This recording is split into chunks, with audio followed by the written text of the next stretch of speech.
cadre du bicentenaire de l'école, j'ai donné une conférence sur notre beau campus de Montparnasse sur la question de l'utilité des marques. En fait, que veut dire le fait qu'une marque soit utile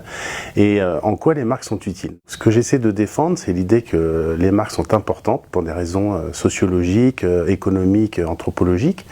parce que les marques donnent du sens à ce qu'on achète, elles produisent de la valeur économique, mais le problème c'est que les marques ont eu tendance à s'enfermer dans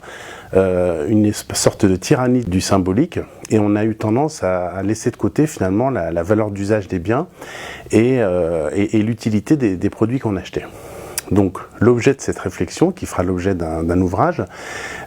c'est justement de réfléchir à ce que peut signifier l'utilité d'une marque, et finalement c'est d'essayer de voir qu'est-ce qui justifie que les marques existent aujourd'hui et quelle place elles peuvent occuper à la fois dans la culture et dans la société. J'insiste en fait sur la dimension culturelle des marques et sur ce que j'appelle la stratégie culturelle des marques,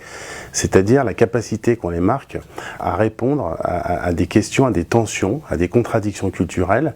avec des systèmes d'offres et pas simplement avec des discours. Et donc pour moi ça correspond à une contribution très importante des marques dans la société contemporaine, parce que je considère que les marques sont des acteurs essentiels de la vie des sociétés, de la vie des individus. C'est-à-dire que les marques sont capables